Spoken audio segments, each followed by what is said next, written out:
तो स्वागत करता हूँ सभी को फिर से केमिस्ट्री के एक और नए वीडियो में। बहुत दिनों बाद केमिस्ट्री का एक वीडियो मैं लेकर आ गया हूँ। तो हमने तो एसिड एंड बेस के बारे में थोड़ा बहुत पढ़ लिया था, जो कि क्लास 7 का कंसेप्ट था भाई। तो क्लास 10 में 3 तरीके के कॉन्सेप्ट हैं: आर्रेनियस कॉन्सेप्ट, लाउरी ब्रॉन्स्टेड कॉन्सेप्ट और लेविस कॉन्सेप्ट। ओके, तो इनमें से हमें मेनली फोकस करना है आर्रेनियस और लाउरी ब्रॉन्स्टेड कॉन्सेप्ट, क्योंकि लेविस कॉन्सेप्ट जो है वो अपर स्टैंडर्ड का है, मतलब बहुत हाई स्टैंडर्ड का है। उसको समझना थोड़ा सा टफ होगा, अभी के स्टैंडर्ड के लिए ये टफ होगा, ठीक है। तो आर्रेनियस कंसेप्ट, एक साइंटिस्ट का नाम है आर्रेनियस, कुछ नाम था उनका जिसका टाइटल आर्रेनियस है, तो उनके रेस्पेक्ट पर उनको ऑनर करने के लिए इस कॉन्सेप्ट का नाम आर्रेनियस कंसेप्ट रखा गया। तो अकॉर्डिंग टू दिस कंसेप्ट, मतलब इन साइंटिस्ट साहब के मुताबिक एसिड्स और बेस किन्हें कहा जाता है, आइए समझते हैं। तो according to Arrhenius, substances that can liberate H plus ions, मतलब hydrogen ions in aqueous solution are called acids। मतलब आर्नियस कंसेप्ट के अनुसार, मतलब इन साइंटिस्ट साहब के अनुसार, एसिड्स वो सब्सटेंसेस होंगे जिनको तुम अगर पानी में डालोगे, पानी में क्या करोगे, ऐड करोगे, मिक्स करोगे, तो वो टूट कर तुमको H प्लस आयन देगा, ठीक है। कोई भी सब्सटेंस, ठीक है। जैसे कि तुम HCl ले लो, हाइड्रोक्लोरिक एसिड। जब तुम इसको पानी में मिक्स करोगे, एक्वा सॉल्यूशन मतलब पानी वाला सॉल्यूशन, ठीक है। तो जब तुम इसको पानी में डालोगे, मिक्स करोगे, तो HCl टूट कर हाइड्रोजन आयन और क्लोरीन आयन देगा तुम्हें, ठीक है। इसे क्लोराइड कहते हैं। क्लोरीन आयन तुमको देगा। मतलब तुमको अभी देखने को मिल रहा है तुमको कि H प्लस आयन क्या कर रहा है, ये सब्सटेंस पानी में जब तुमने डाला तो ये H प्लस आयन दे रहा है। और अगर ये देता है H प्लस आयन ऐसा सब्सटेंस, तो वो सब्सटेंस और कोई नहीं बल्कि एसिड होगा। ये कहा है आर्नियस कंसेप्ट, मतलब आर्नियस साइंटिस्ट ने, ठीक है, कि अगर पानी में डालने के बाद ये टूट कर हमें एक हाइड्रोजन आयन दे रहा है, ठीक है, हाइड्रोजन आयन दे रहा है, तो उस सब्सटेंस को हम एसिड के टर्म पर लिखेंगे, मतलब एसिड के ग्रुप में लिखेंगे, या फिर उस सब्सटेंस को हम एसिड कहेंगे। जैसे कि अभी H2SO4 देखो, H2SO4 पानी में देने के बाद ये टूट कर 2 मॉलिक्यूल्स ऑफ हाइड्रोजन आयन और सल्फेट आयन तुमको देगा। तो देखो H प्लस आयन दे रहा है, ठीक है, पानी में जाने के बाद लिबरेट कर रहा है। लिबरेट मतलब क्या, देना। ओके ओके, तो ऐसे सब्सटेंस को हम कहेंगे भाई एसिड। तो एसिड मतलब क्या, ऐसे सब्सटेंसेस जो पानी में डालोगे तो टूट कर तुमको H प्लस आयन प्रोवाइड करेगा या फिर देगा तुमको। ओके, अच्छा, अब बेस क्या कहेंगे। आर्नियस कंसेप्ट के अनुसार बेसिस को मतलब कौन से सब्सटेंसेस को हम बेस कहेंगे, ऐसे सब्सटेंसेस जिनको अगर तुम पानी में डालोगे तो वो तुमको OH माइनस हाइड्रोक्साइड आयन तुमको देगा। पानी में जब तुम डालोगे उनको हम बेस कहेंगे। जैसे कि NaOH, सोडियम हाइड्रोक्साइड, पानी में देने के बाद तुमको सोडियम आयन और OH माइनस हाइड्रोक्साइड आयन तुमको प्रोवाइड करेगा, मतलब ये बेस हो गया भाई अपना। सिमिलरली पोटेशियम हाइड्रोक्साइड, पानी में दोगे तो पोटेशियम आयन देगा और हाइड्रोक्साइड आयन देगा, ठीक है। मतलब ऐसे सब्सटेंसेस जो तुमको पानी में डालोगे तो देने के बाद पानी में जाने के बाद ये टूट कर हाइड्रोक्साइड आयन निकालेगा या फिर देगा, बाहर निकालेगा, देगा, कुछ भी, ठीक है। तो वो और कोई नहीं बल्कि बेस होगा, ठीक है। अब एसिड को पहचानने का तो टेक्निक क्या है, एसिड को पहचानने का टेक्निक ये है कि एसिड्स में H आता है, H रहता है, और बेसिस में OH रहता है ना। लेकिन अगर मैं आपको बोलूँ भाई कि NH3 जो है, ये तुमको क्या लगता है, एसिड होगा या बेस। तुम बोलोगे भाई कि पहले तुम बोलोगे भाई कि भाई H है मतलब तो एसिड होना चाहिए, लेकिन नहीं, ये एक्चुअली बेस है। कैसे बेस है ना, ये बेस कैसे है, यही आर्नियस कंसेप्ट हमें बता नहीं पाया। इसलिए एक और 2 साइंटिस्ट हैं लॉरी ब्रॉन्स्टेड कंसेप्ट में, उन्होंने ये बताया है कि भाई ऐसे भी सब्सटेंसेस होते हैं जिनको भाई देख के समझ में नहीं आता कि एसिड है या बेस है, ठीक है। तो उनके लिए ये वाला कंसेप्ट आया है, लागू हुआ है। क्या कंसेप्ट है, इस कंसेप्ट के अनुसार ऐसे सब्सटेंसेस जो H प्लस आयन को पानी में लूज़ करता है उसको हम कहेंगे एसिड। पानी में H प्लस आयन को लूज़ करता है, मतलब गवा देता है, मतलब निकाल देता है अपने शरीर से, ठीक है। सपोज यहाँ से एक पैकेट है, ठीक है, पैकेट है, यहाँ से एक एप्पल है, इसमें एक, फिर एप्पल है, यहाँ पर एक क्या दूँ इसको, पाइनएप्पल है, ठीक है, पाइनएप्पल है। तो तुमने क्या किया, पाइनएप्पल को पैकेट से निकाल दिया, लूज़ किया। निकाला मतलब क्या, तुमने लूज़ कर दिया पाइनएप्पल। तो ऐसे सब्सटेंस है जो हाइड्रोजन आयन को पानी में देने के बाद लूज़ करते हैं, ठीक है, ये मोस्ट इंपॉर्टेंट बात है। पानी में देने के बाद एक्वस सोल्यूशन, पानी में देने के बाद जब लूज़ करते हैं H+ आयन को, तो उन सब्सटेंसेस को हम कहेंगे एसिड्स। जैसे कि हमने देखा HCl जब तुमने पानी में दिया तो उसने क्या किया, H+ आयन और Cl- आयन निकाला। मतलब उसने अपने शरीर से, अपने इस जगह से, अपने ये सब से पैकेट है, इस पैकेट से उसने H+ आयन निकाल दिया, लूज़ किया। इसका मतलब निकाला मतलब लूज़ किया, ओके। और अगर ऐसा होता है तो ऐसे सब्सटेंसेस को हम कहेंगे एसिड। और बेस, इसका मतलब बेस का होता है कि substances that can accept H+ ions in aqueous solution are called bases. ऐसे सब्सटेंसेस जो पानी में देने के बाद हाइड्रोजन आयन को एक्सेप्ट कर लेता है, मतलब निकालता नहीं है। एक्सेप्ट करना मतलब निकालता नहीं है वो। जैसे कि NaOH, ठीक है, तो पानी में दोगे तो Na+ और OH-। क्या H निकल गया बाहर? नहीं निकला, वो ऑक्सीजन के साथ है, ठीक है, वो ऑक्सीजन के साथ है, मतलब वो, इसे हम कहते हैं एक्सेप्ट करना, ठीक है। H+ आयन को एक्सेप्ट कर लेता है जल्दी से। तो वैसे सब्सटेंसेस को हम कहते हैं भाई कि, इसे हम कहते हैं, क्या बोलते हैं उसको, बेस, ठीक है, अकॉर्डिंग टू लोरी-ब्रोंस्टेड कंसेप्ट। ठीक है, ऐसा हो भी सकता है कि OH ना दिखे आपके क्वेश्चन में, ठीक है, जैसे कि एमोनियम NH4, ये भी एक बेस है, ठीक है। तुमको दिखेगा भाई ये तो H है, तब तो ये एसिड होना चाहिए, क्योंकि हमने देखा एसिड में H होता है HCl, H2SO4, फिर H3PO4 फॉस्फोरिक एसिड, फिर H2CO3 कार्बोनिक एसिड। तो जितने भी एसिड है उसमें सब कॉमन है H, लेकिन यहाँ पर तो H है, यहाँ पर ये एसिड क्यों नहीं है ना, ऐसा क्वेश्चन आ सकता है। अब देखो कि एमोनिया एक्चुअली बेस हुआ कैसे, ये प्रूफ हुआ कैसे बेस, तो मैं थोड़ा सा बता देता हूँ, थोड़ा हाई स्टैंडर्ड की बातें ये थोड़ा सा बताते हैं। देखो, एमोनियम का फार्मूला क्या है, एमोनिया का फार्मूला है NH3। एमोनियम नहीं है, एमोनिया है, गैस है ये, okay, this is a gas. Ammonia freely exist in nature, okay, इसको हम इसका एक स्टेट है नेचर में। लेकिन एमोनियम जो कि आयन है, एमोनियम जो आयन है, ये हमें कहीं भी नेचर में नहीं मिलता। इसको हम केमिकल रिएक्शंस का यूज़ करके हम इसको प्रोड्यूस कर सकते हैं, नहीं तो ये फ्रीली एग्जिस्ट नहीं करता नेचर में। एमोनिया गैस तो हम फ्रीली एग्जिस्ट करता है, ठीक है, आप किसी भी लेबोरेटरी में एमोनिया गैस आपको मिल जाएगा, लेकिन एमोनियम आयन आपको नहीं मिलेगा। आपको केमिकल रिएक्शन करना पड़ेगा कुछ, फिर आपको एमोनियम आयन मिलेगा, ओके। तो इसको प्रूव करने के लिए थोड़ा सा आपको समझना पड़ेगा। नाइट्रोजन का एटॉमिक नंबर कितना है, 7, ओके। तो इलेक्ट्रॉनिक कन्फिगरेशन कुछ ऐसा होगा, Kl, तो पहला 2 होगा फिर 5 होगा, ओके। अब देखो क्या होता है, ये जो स्ट्रक्चर आपको दिख रहा है इसे हम कहते हैं लेविस इलेक्ट्रॉन डॉट स्ट्रक्चर।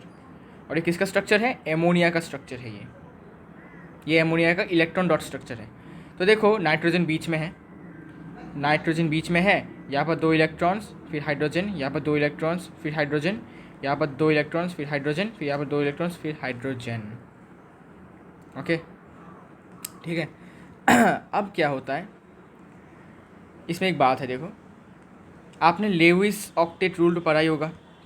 और लेविस ऑक्टेट रूल क्या था इसमें, इस रूल के अकॉर्डिंग हर एक matter, metal, non metal, metalloids, हर एक मैटर क्या करता है, इनके पास एक टेंडेंसी होता है। क्या टेंडेंसी, कि उनके आउटर मोस्ट शेल में 8 इलेक्ट्रॉन्स वो हमेशा चाहते हैं।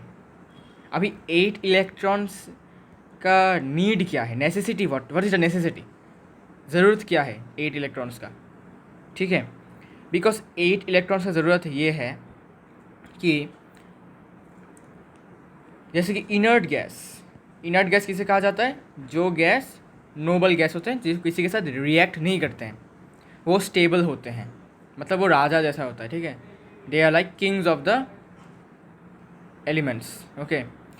तो इनर्ट गैस जो है वो ऑलरेडी राजा बन चुके हैं, ठीक है, दे आर इनबिल्ट राजा, यू कैन से, ठीक है, दे आर इनबिल्ट, ओके, जन्म से ही वो क्या है, राजा हैं।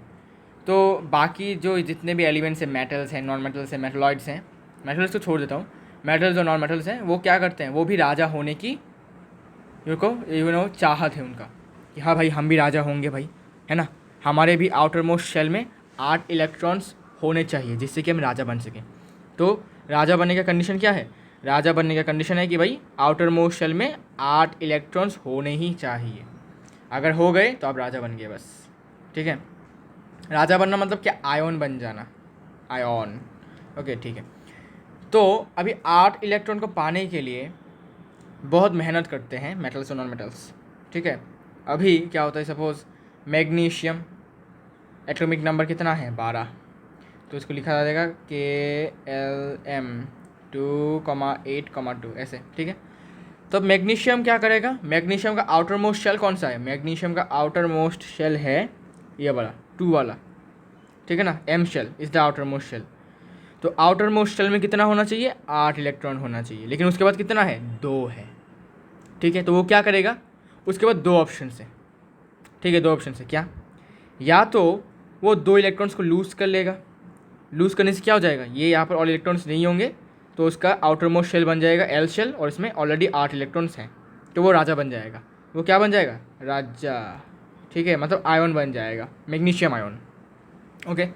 या फिर उसके पास और एक ऑप्शन है कि भाई मेरे पास और एक ऑप्शन है, क्या ऑप्शन, कि मैं अपने लास्ट शेल में जो 2 इलेक्ट्रॉन्स हैं इसमें और मैं 6 इलेक्ट्रॉन्स को गेन करूँ, मतलब किसी से उधार लूँ, किसी से भाई ले लूँ, जिसको ज़रूरत नहीं है उससे मैं ले लूँ, है ना।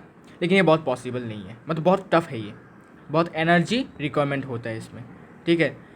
ज़रा सोचो कि तुमको 6 पर्सन्स को जाकर इनविटेशन देना है, इनविटेशन देना है, ठीक है, उनके घर जाकर वो भी, ठीक है। और दूसरा ऑप्शन है तुम्हारे पास कि तुम किसी दो आदमियों को बोल दोगे भाई तुम बाकियों को बोल दो, इनविटेशन कर दो। तो तुम्हारे लिए कौन सा वाला आसान होगा, ऑब्वियसली तुम्हारे लिए ये वाला आसान होगा, तुम 2 लोगों को बोल दो भाई कि तुम बाकियों को बोल दो कि मेरे घर इनविटेशन है तुम आ जाओ, ठीक है। तो ये वाला जो है, ये वाला वर्क तुम्हारे लिए ईजी होगा, लेकिन ये वाला टफ होगा, क्यों, बिकॉज तुम्हें हर एक के घर जाना पड़ेगा, एट्सेट्रा एट्सेट्रा, ओके, ठीक है ना। तो तुम्हारा भी एनर्जी वेस्ट होगा भाई, तुम्हें फिर सपोज़ इस वाले दोस्त के घर जाना पड़ेगा, फिर उसके पास, मतलब बहुत दूर है, ठीक है ना, बहुत टाइम लगेगा, है ना, बहुत एनर्जी वेस्ट होगा तुम्हारा। तो मेटल ये जो एलिमेंट है मैग्नीशियम, ये भी क्या करता है, ये भी अपना शॉर्टकट ये लेता है, ठीक है ना, शॉर्टकट भी यूज़ करता है। क्या करता है, वो करता है क्या कि भाई मुझे भाई 6 इलेक्ट्रॉन लेना भाई बहुत टफ है, मैं क्या करूँगा, मैं 2 इलेक्ट्रॉन को लूज़ कर दूँगा, किसी ज़रूरतमंद को दे दूँगा, है ना। 2 इलेक्ट्रॉन देना कौन सी बड़ी बात है ना। तो वो क्या करता है, 2 इलेक्ट्रॉन्स को लूज़ करता है। लूज़ करना मतलब क्या, किसी को दे देना, जिसको ज़रूरत है वो किसी को दे देना, ठीक है। तो उसने लूज़ किया, तो यहाँ से ये 2 इलेक्ट्रॉन चले गए, उसके शेल से ये चले गए, तो क्या बन गया, अब उसका इलेक्ट्रॉनिक कन्फिगरेशन कुछ ऐसा बन गया, 2 8 बन गया, है ना। अब इसका आउटर मोस्ट शेल कौन सा बन गया, इसका आउटर मोस्ट शेल बन गया ये L शेल, जिसमें 8 इलेक्ट्रॉन्स हैं। तो ये क्या बन गया, ये बन गया भाई राजा, ठीक है। तो राजा मतलब क्या, वो बन जाएगा मैग्नीशियम आयन Mg2+। अभी ये 2 का मतलब क्यों, 2 क्यों है, 1 क्यों नहीं, 3 क्यों नहीं, मुझे बताओ। उसने कितने इलेक्ट्रॉन लूज़ किए हैं, उसने कितना इलेक्ट्रॉन लूज़ किया है, उसने 2 इलेक्ट्रॉन्स को लूज़ किया है। तो जब ये मैग्नीशियम एटम था, जब ये Mg था सिर्फ, ठीक है, तब उसके पास कितने इलेक्ट्रॉन्स थे, उसके पास 12 इलेक्ट्रॉन्स थे और 12 प्रोटॉन्स थे। लेकिन अब उसने क्या किया, उसने राजा बनने के लिए उसने 2 इलेक्ट्रॉन्स को लूज़ कर दिया, उसने किसी को दे दिया, बेच दिया, ठीक है। तो 12 में से 2 चले गए तो 10 हो गया। तो अभी पावर किसका है, अभी मेजॉरिटी में कौन है, पहले मेजॉरिटी में कोई नहीं था, क्योंकि पहले दोनों के पास ही 12 थे, है ना। लेकिन अभी मेजॉरिटी में कौन है, अभी मेजॉरिटी में अपना प्रोटॉन भाई साहब है, ठीक है, उसके पास 12 है, इलेक्ट्रॉन के पास 10 है। अभी मुझे बताओ प्रोटॉन इलेक्ट्रॉन से कितना ज़्यादा है, तुम बोलोगे भाई 12 से 10 माइनस करो 2, मतलब प्रोटॉन से इलेक्ट्रॉन से प्रोटॉन 2 ज़्यादा है, इसलिए जो चार्ज होगा वो तो पॉजिटिव होगा ही, क्योंकि प्रोटॉन का मेजॉरिटी है इसलिए पॉजिटिव। लेकिन कितना ज़्यादा पॉजिटिव है, 2 ज़्यादा पॉजिटिव है, 2 इलेक्ट्रॉन्स का जो है ना, इसलिए 2 प्रोटॉन्स ज़्यादा है, ओके। इसका मतलब है 2 प्रोटॉन्स मैग्नीशियम आयन में ज़्यादा है, इसीलिए यहाँ पर 2+ हुआ। तो अभी ये जो मैग्नीशियम आयन है, ये मैंने आपको बोला था क्लास 10 के उस चैप्टर में, स्ट्रक्चर ऑफ एन एटॉम में। आयन हमेशा एटॉम से ज़्यादा स्टेबल होता है। आयन आर ऑलवेज स्टेबलर, अच्छा स्टेबलर कोई वर्ड नहीं आएगा, मोर स्टेबल देन एटम। ठीक है, एटम से सबसे ज़्यादा, एटम से ज़्यादा अगर कुछ है, अगर एटम से ज़्यादा स्टेबल कुछ चीज़ है तो उसका आयन होता है। ठीक है, अच्छा ठीक है। तो जो मैटर, जो सब्सटेंस का टेंडेंसी होता है इलेक्ट्रॉन को लूज़ करने का, उन्हें हम क्या कहेंगे? मेटल्स कहेंगे। ठीक है, क्योंकि उसने लूज़ किया है। लेकिन अगर मैं मैग्नीशियम की जगह पर अभी मैं ले लेता हूँ अपना क्लोरीन, क्लोरीन का एटॉमिक नंबर है 17, तो इसका इलेक्ट्रॉनिक कन्फिगरेशन होगा 287। ठीक है, तो अब देखो लास्ट शेल में उसके पास 7 इलेक्ट्रॉन्स हैं। ये अपना एम शेल लास्ट शेल है इसका, outermost shell, last shell, कुछ भी कह सकते हो। तो अभी मुझे बताओ, उसके पास 2 ऑप्शन है, क्या? वो 7 इलेक्ट्रॉन्स को लूज़ कर देगा या फिर 1 इलेक्ट्रॉन किसी से ले लेगा। कौन सा ईजी होगा उसके लिए? ज़रा सोचो। उसके लिए ईजी होगा किसी एक से लेना इलेक्ट्रॉन। ठीक है, बिकॉज सातों के सातों इलेक्ट्रॉन को लूज़ करना बहुत सैड होगा उसके लिए, बिकॉज इतने मुश्किल से उसने भाई 7 इलेक्ट्रॉन उसके पास है ऑलरेडी, वो क्यों लूज़ करेगा? और उसका एनर्जी भी तो जाएगा। वो लोगों को ढूंढेगा, भाई तुम लोगे क्या मेरा इलेक्ट्रॉन? फिर वो बोलेगा नहीं मेरे पास ऑलरेडी है। ठीक है, तो वो घूमता रहेगा, घूमते घूमते भाई वो थक जाएगा, है ना? तो उससे अच्छा होगा कि भाई वो एक इलेक्ट्रॉन को गेन ही कर लेगा। ठीक है, ये इसके लिए शॉर्टकट होगा। तो हम हर कोई बंदा शॉर्टकट लेता है, तो वो भी लेगा। ओके, तो वो क्या करेगा? एक इलेक्ट्रॉन को गेन करेगा, 1 + 1 इलेक्ट्रॉन। तो 7 में +1 हो गया, तो कितना बन गया? ये 8 बन गया। अभी आउटर मोस्ट शेल में कितने इलेक्ट्रॉन बन गए? 8। तो ये भी बन गया राजा जी। ठीक है, ये भी बन गया राजा जी। राजा जी बनने का मतलब क्या कि इसका भी ये बन गया आयन। और कैसा आयन बन गया? ये Cl- आयन बना। व्हाट? Why minus. ठीक है, माइनस क्यों? बिकॉज पहले क्लोरीन जब एटम था तब उसके पास इलेक्ट्रॉन भी है 17 थे, प्रोटॉन भी 17 थे। अभी उसने एक ज़्यादा इलेक्ट्रॉन गेन किया, तो 17 + 1 कितना हो जाता है? 18। ठीक है, 18 इलेक्ट्रॉन्स। तो अभी मेजोरिटी में कौन है? इलेक्ट्रॉन चाचा लोग हैं। ठीक है, तो चार्ज होगा नेगेटिव, लेकिन कितना ज़्यादा है? 17 और 18 में डिफरेंस कितना है? 1, तो इसलिए 1 माइनस। तो एक्चुअली Cl 1 माइनस लिखा जाता है, लेकिन अंडरस्टूड होता है इसलिए Cl माइनस लिखा जाता है। ओके, Cl माइनस मतलब क्या? Cl 1 minus. ठीक है, 1 को लिखा नहीं जाता, अंडरस्टूड होता है वो। ओके, तो देखो ऐसे सब्सटेंस है जिसको हम देखते हैं कि भाई टेंडेंसी होता है उनका कि भाई मैं लूज़ नहीं करना चाहता इलेक्ट्रॉन, बहुत मुश्किल से मुझे मिला है, मैं गेन करना चाहूँगा, मेरे लिए आसानी होगा। ठीक है, तो उन्हें हम कहेंगे नॉन मेटल्स। तो लेविस ऑक्टेट रूल भी यही कहता है भाई। ठीक है, तो 8 इलेक्ट्रॉन होगा तो राजा जी बन जाएंगे। ठीक है ना? अच्छा, तो अब देखो लेविस ऑक्टेट रूल तो बन गया। हाँ, अब नाइट्रोजन क्या करेगा? नाइट्रोजन जो है वो भाई ट्राई करेगा कि मेरे आउटर मोस्ट शेल में क्या कितने इलेक्ट्रॉन्स हो? 8 इलेक्ट्रॉन्स हो। तो वो क्या करेगा? वो यहाँ से 2 इलेक्ट्रॉन लेगा। देखो यहाँ से 2 इलेक्ट्रॉन है इसके पास, यहाँ से 2 इलेक्ट्रॉन है इसके पास, यहाँ से 2 इलेक्ट्रॉन है इसके पास, यहाँ से 2 इलेक्ट्रॉन है यहाँ पर। ठीक है, तो कितने हुए? 1 2 3 4 5 6 7 8। उसके बाद 8 इलेक्ट्रॉन है। ठीक है, तो वो क्या बनेगा? वो एक खुश हो जाएगा, भाई मेरे तो भाई मजे हो गए मेरे, तो मेरे पास तो 8 इलेक्ट्रॉन है। ओके, ठीक है। फिर हाइड्रोजन जो है, आपने पढ़ा होगा हाइड्रोजन का इलेक्ट्रॉन होते हैं 1, तो उसका सिर्फ K1 होता है। तो हाइड्रोजन एटम से हाइड्रोजन आयन तब बनता है जब वो एक इलेक्ट्रॉन और एक गेन करता है। ठीक है, तो हाइड्रोजन के केस के लिए लेविस ऑक्टेट रूल ने कहा कि हाइड्रोजन जो है वो उसका आउटर मोस्ट शेल में 8 इलेक्ट्रॉन नहीं चाहिए, बल्कि उसको 2 इलेक्ट्रॉन चाहिए होता है। 2 इलेक्ट्रॉन उसको मिलने के बाद वो बन जाता है डुप्लेट। ठीक है, डुप्लेट बनता है, और जब वो डुप्लेट बन जाता है तो वो H+ आयन में बन जाता है, मतलब स्टेबल बन जाता है, वो राजा जो बन जाता है ना। लेकिन बाकी मेटल्स के लिए, नॉन मेटल्स के लिए हमें ऑक्टेट बनना पड़ता है उनको। ठीक है, बाकी मेटल्स के लिए, नॉन मेटल्स के लिए ऑक्टेट, लेकिन सिर्फ हाइड्रोजन के लिए duplet is enough for him. ठीक है, तो वो क्या करेगा? जैसे जैसे वो एक इलेक्ट्रॉन गेन करेगा। ठीक है, तो देखो यहाँ पर हाइड्रोजन है, उसके बाद देखो उसके बाद 2 इलेक्ट्रॉन्स है, वो मानता है कि भाई ये मेरे इलेक्ट्रॉन है तो मैं भी भाई खुश हो गया, है ना। फिर यहाँ पर भी हाइड्रोजन के 2 इलेक्ट्रॉन है, ये भी खुश हो गया भाई, मैं भी खुश हो गया, मेरे पास भी 2 इलेक्ट्रॉन है, मैं डुप्लेट बन गया, ठीक है। फिर हाइड्रोजन यहाँ पर भी 2 इलेक्ट्रॉन, ये भी खुश। लेकिन ये जो एक्स्ट्रा 2 इलेक्ट्रॉन्स हैं, ठीक है, ये एक्स्ट्रा है, इसकी ज़रूरत है नहीं किसी को, इसकी ज़रूरत किसी को है नहीं, ओके। तो इसको हम कहते हैं लोन पेयर, LP से डिनोट किया जाता है शॉर्टकट में कभी कभी, इसको कहते हैं लोन पेयर, क्योंकि अकेला है भाई, ज़रूरत नहीं है लोन पेयर। और जो बंधा हुआ है हाइड्रोजन के साथ और नाइट्रोजन के साथ भी, उसे हम कहते हैं बॉन्ड पेयर BP, ओके। तो ये तो आपको पता ही है, मतलब BP क्यों हुआ बॉन्ड पेयर, ठीक है। तो ये थोड़ा हाई स्टैंडर्ड के, मैं इतना डीप में नहीं जा रहा हूँ इसके बारे में, थोड़ा बहुत समझाने के लिए कि क्यों भाई एमोनिया एक बेस है, ओके। तो ऐसा हुआ। तो मुझे बताओ, अगर तुम्हारे घर वालों ने तुमको बाज़ार जाने के लिए बोला और तुमको 100 रुपये दिया, बाज़ार करके लाओ भाई, ठीक है, 100 नहीं 500 देता हूँ, ठीक है। तो सपोज़ तुम्हारा यूज़ हुआ सिर्फ 400 रुपये, इतना यूज़ हुआ यहाँ से, तो तुम्हारा 100 रुपीज़ एक्स्ट्रा बच गया। तो तुम उस एक्स्ट्रा रुपीज़ से क्या करोगे, कुछ खरीदोगे, ऑब्वियसली बात है, तुम तो रखोगे नहीं इसको, लौटा तो दोगे नहीं तुम इसको, है ना। मैक्सिमम चांसेस है तुम कुछ खरीदोगे अपने लिए, है ना।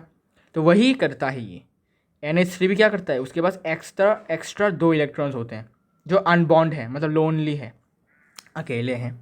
तो वो क्या करेगा, ज़रूरतमंद को किसी को दे देगा। किसको देगा, वो अपने इस H3 को देता है, ये जो उसके कंपाउंड में ये H3 है उसको देता है वो, ओके।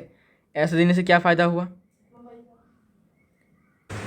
ओह सॉरी, यहाँ पर नहीं देता, इसको नहीं देता, एक ज़रूरतमंद को किसी को देता है, ठीक है, इसको नहीं, सॉरी इसको नहीं, दूसरे किसी हाइड्रोजन एटम को देता है। क्यों, ताकि वो भी डुप्लेट बन जाए। तो वो किसी ज़रूरतमंद हाइड्रोजन एटम को देता है भाई, तू ले ले भाई। तो वो क्या करता है, किसी ज़रूरतमंद हाइड्रोजन को देता है ताकि वो क्या बन जाए, ताकि वो हाइड्रोजन आयन मतलब डुप्लेट बन जाए, ठीक है। तो किसी एक ज़रूरतमंद को देता है वो जो एटम में है, ठीक है। तो किसी एक ज़रूरतमंद को वो देगा अपना एक इलेक्ट्रॉन, ठीक है भाई, ऐश कर ले, एक दे दिया तेरे को, ठीक है। देने के बाद क्या बनता है देखो, तो जब ये देगा, जब ये ऐसा करेगा, ठीक है, अच्छा रुको, दे दिया है ना। फिर ये जो हाइड्रोजन है, ठीक है, मतलब NH3 है, NH3 के पास एक और हाइड्रोजन आ गया, तो देखो ये और एक स्ट्रक्चर बन गया, और एक स्ट्रक्चर, तो देखो एक नया बॉन्ड बन गया है, नया कंपाउंड बन गया है, एक नया हाइड्रोजन यहाँ पर आया है। पहले तो 3 ही थे, ये वाला नहीं था, पहले तो 3 थे NH3, लेकिन जब ये नया हाइड्रोजन को उसने इलेक्ट्रॉन दिया तो वो सोचा भाई चलो भाई तुमने हमको दिया है तो हम तुम्हारे साथ एक जोड़ी बना लेते हैं, दोस्त बन गए हम, है ना। तो दोस्त बनकर एक नया कंपाउंड फॉर्म होता है एमोनियम, ठीक है। तो देखो अभी N के पास एक इलेक्ट्रॉन, H3 के पास एक इलेक्ट्रॉन, ठीक है, और H+ के पास H+ उसे इलेक्ट्रॉन दिया, तो अभी ये बन जाता है अपना NH4, और उसे हम कहते हैं ब्रॉन्स्टेड बेस। मैं और डीप में नहीं बात करूँगा, बस इतना ही कि ऐसे क्यों हुआ, ऐसा क्या हुआ, इसमें इतना ही है और कुछ नहीं है, और कुछ समझाऊँगा भी नहीं कि बिकॉज और कुछ नीडेड भी नहीं है, इतना तक ही आपको समझना है बस थोड़ा सा। तो बस उसका रीज़न क्या है, रीज़न ये है कि भाई उसने किसी एक हाइड्रोजन को अपना एक्सेस इलेक्ट्रॉन से अपना एक इलेक्ट्रॉन दे दिया ना, तो वो भी क्या बन गया, दोस्त बन के उसके साथ एक बॉन्ड बना लिया, बॉन्ड बनाने के बाद एक नया कंपाउंड फॉर्म हुआ एमोनियम, वो भी बेस है, ओके, एमोनियम भी बेस है। और इस बेस का एक नाम है देखो, ब्रॉन्स्टेड बेस, इस बेस का नाम है ब्रॉन्स्टेड बेस, ओके। तो देखा, ज़रूरतमंद की हेल्प करने के बाद वो दोस्त बन गया, दोस्त बन के एक नया कंपाउंड बना लिया, ओके। इसे हम कहते हैं ब्रॉन्स्टेड बेस। और एक और बात है यहाँ पर NaCl, ठीक है, NaCl क्या है, एक NaCl एक आयोनिक कंपाउंड, ये एक आयोनिक कंपाउंड है, ठीक है, NaCl हो, HCl हो, ये सारे कैसे आयोनिक कंपाउंड्स हैं, ओके। आयोनिक कंपाउंड के बीच में एक बॉन्ड होता है जिसे हम कहते हैं आयोनिक बॉन्ड, जो एक एक्चुअली इलेक्ट्रोस्टैटिक फोर्स का इलेक्ट्रिसिटी फोर्स से बंधे हुए होते हैं एक साथ। ओके, और ये बॉन्ड जो होते हैं एक्चुअली वीकर होता है। जो बॉन्ड H2O का होता है, H2O is a covalent compound. अभी इनके बीच में डिफरेंस क्या है? डिफरेंस ये है H2O जो है ये है कोवैलेंट कंपाउंड। इसका डिफरेंस ये है कि भाई सपोज़ आप और आपका दोस्त हैं, आप और आपका दोस्त A और B, ठीक है, आप दोनों मूवी देखने गए, सिनेमा देखने गए, फिल्म देखने गए। तो जो टिकट है, टिकट का जो प्राइस है, मतलब भाड़ा है टिकट का, आप दोनों ने मिलकर दिया। सपोज़ टिकट का प्राइस है 500 रुपीज़, तो आपने 250 रुपीज़ दिया उस, और आपके दोस्त ने भी 250 रुपीज़ दिया। तो आपके बीच में जो अभी बॉन्ड बना, जो बॉन्ड बना आपके बीच में, उसे हम कहेंगे कोवैलेंट बॉन्ड। मतलब जहाँ पर दोनों का ही इक्वल शेयर होता है, जहाँ पर दोनों का ही इक्वल शेयर, बराबर शेयर होता है, ठीक है। लेकिन आयोनिक कंपाउंड में क्या होता है? आयोनिक कंपाउंड में एक्चुअली ऐसा नहीं होता। आयोनिक कंपाउंड में या तो A पूरे के पूरे पैसे देंगे या फिर B पूरा का पूरा पैसा देगा, ठीक है। या तो A देगा पूरा का पूरा पैसा, 500 रुपये देगा वो, या फिर B जो है वो पूरा का पूरा पैसा देगा, ठीक है। दोनों शेयर नहीं करेंगे, जो काम करेगा वो अकेला करेगा, खुद करेगा एक, ठीक है। इसे हम कहते हैं आयोनिक बॉन्ड, आयोनिक कंपाउंड। इनके बीच में एक आयोनिक बॉन्ड होता है और इस कंपाउंड को हम कहते हैं आयोनिक कंपाउंड। NaCl जो है वो आयोनिक कंपाउंड है। ओके, कुछ मैंने एक्स्ट्रा ये मैंने आपको बता दिया, सॉरी। NaCl ये है एक आयोनिक कंपाउंड, ठीक है। और बोला जाए तो भाई जो असली कंपाउंड्स हैं दुनिया में, उसमें जो असली कंपाउंड है वो कोवैलेंट ही है। ये एकदम रियल कंपाउंड है, एकदम सच्ची दोस्ती है ये, और ये नकली दोस्ती है, वर्चुअल है, ज़्यादातर टिकता नहीं है। ओके, ज़्यादातर ये टिकता नहीं है। ओके, ये थोड़ा सा मैंने आपको एक्स्ट्रा नॉलेज दे दिया है। इसके बाद एक इक्वेशन देखो, नया कुछ सीखने को मिलेगा तुम्हें अभी। एक इक्वेशन NH3 एमोनियम नहीं है, ये एमोनियम नहीं है, ये एमोनिया है, गैस है। एमोनिया प्लस हाइड्रोक्लोरिक एसिड जब मिक्स होता है, ठीक है, जब ये मिक्स होता है, रिएक्ट करता है, तो हमें मिलता है NH4 plus ion plus chlorine ion. Okay, जब एमोनिया और हाइड्रोक्लोरिक एसिड रिएक्ट करता है, पानी में दोगे तुम, तब ये पानी में टूटकर एमोनियम आयन देगा और तुमको क्लोरीन आयन देगा, Cl- क्लोराइड। ओके, तो अब मुझे बता सकते हो, अब क्या तुम लॉरी ब्रॉन्स्टेड और आर्रेनियस कंसेप्ट का यूज़ करके बता सकते हो कि कौन सा एसिड होगा और कौन सा बेस होगा, मतलब राइट हैंड साइड में, ठीक है, बता सकते हो कौन सा एसिड और कौन सा बेस है। देखो NH3 अभी NH4, ठीक है, उसने क्या किया है, H+ आयन को गेन किया है, या फिर कह सकते हो एक्सेप्ट किया है। ओके, क्योंकि बिकॉज यहाँ पर 3 था, यहाँ पर 4 बन गया, ठीक है। अच्छा, मुझे बताओ, लॉरी ब्रॉन्स्टेड कॉन्सेप्ट के अनुसार substances that easily gain hydrogen ion are called what? Bases. तो ऑब्वियसली बात है ये बेस होगा अपना, this is nothing but a base. Okay, this is a base, तो ये है अपना बेस। क्यों बेस है भाई?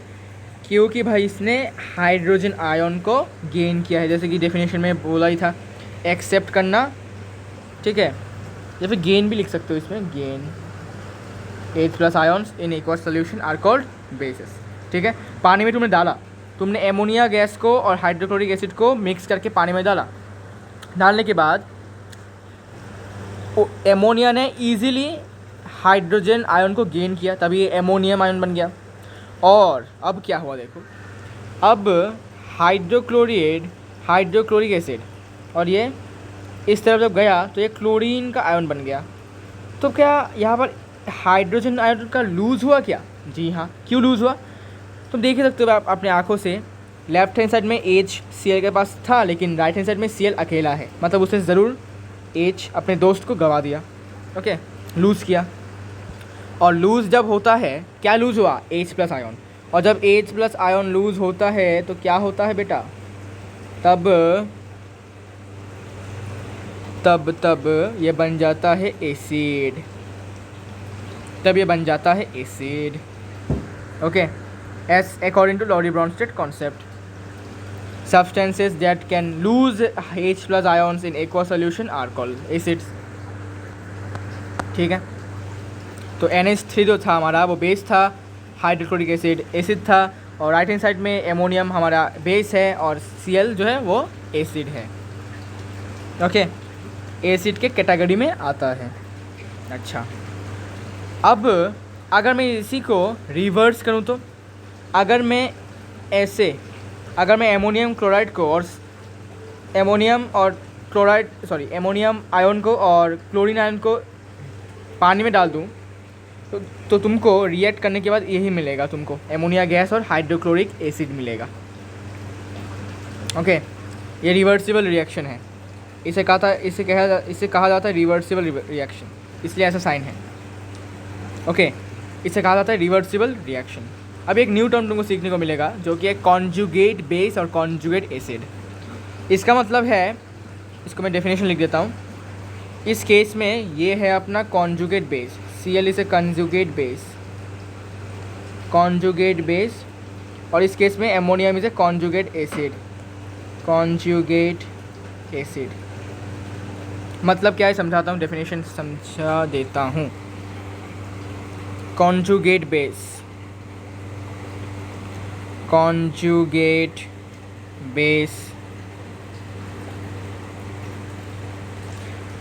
an acid after losing an H plus ion becomes a base called conjugate base। तो कॉन्जुगेट बेस का मतलब ये है कि एक एसिड जब अपना H प्लस आयन गवा देगा तब उसको हम एक नाम देंगे, क्या नाम, कॉन्जुगेट बेस। तो मुझे बताओ यहाँ पर कॉन्जुगेट बेस कौन है, कॉन्जुगेट बेस अपना Cl माइनस है। क्यों, बिकॉज हाइड्रोक्लोरिक एसिड क्या है, HCl एक हाइड्रोक्लोरिक एसिड है, ये एसिड है, इसने H प्लस आयन लूज़ किया है।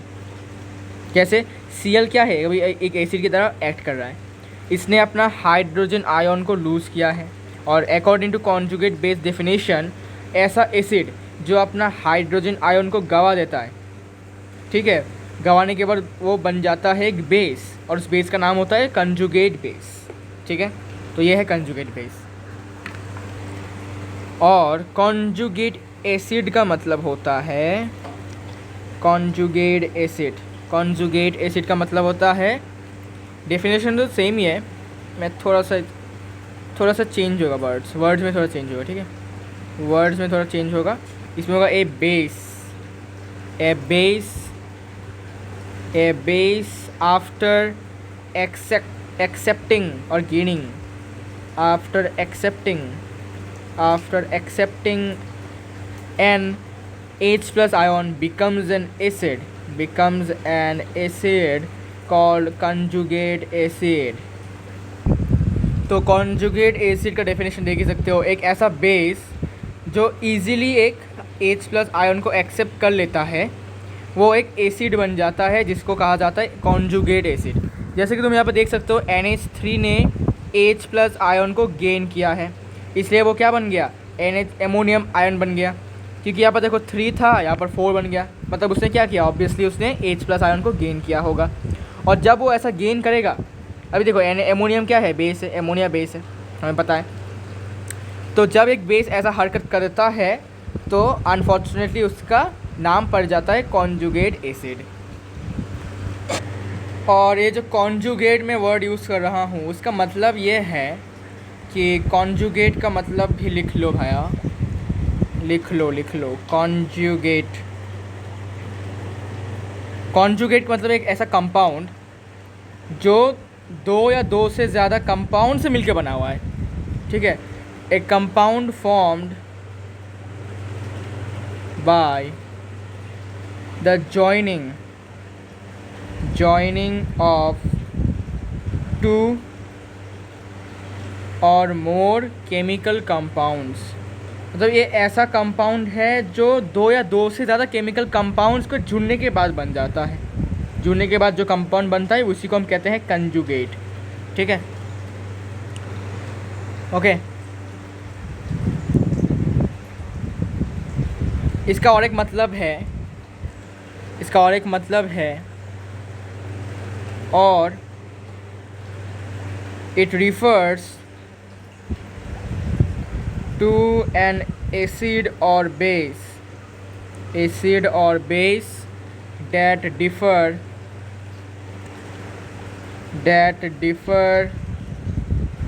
from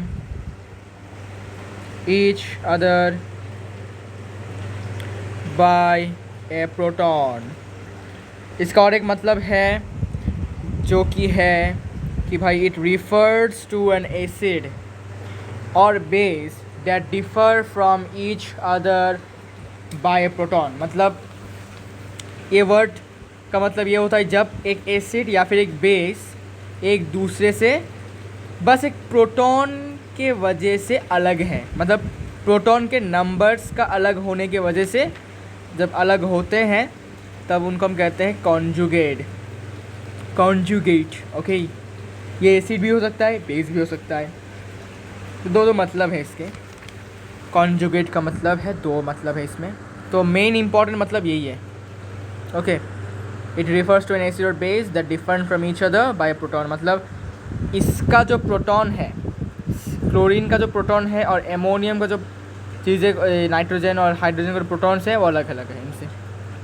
जस्ट लाइक दैट, कुछ ऐसा ही है इसका मीनिंग। ओके, इसमें और डीप नहीं जाऊँगा मैं, क्योंकि ये सब बातें कि NCERT में इतना ज़्यादा लिखा नहीं है। ओके, अभी मैं आपको एक दो इक्वेशंस दूंगा। ठीक है, इक्वेशंस आपको वो थोड़ा सा बताना है कि कौन सा एसिड है और कौन सा बेस है। ओके, द इक्वेशंस आर, रुको थोड़ा सा रुको, ये लेता हूँ। Water plus HCl reacts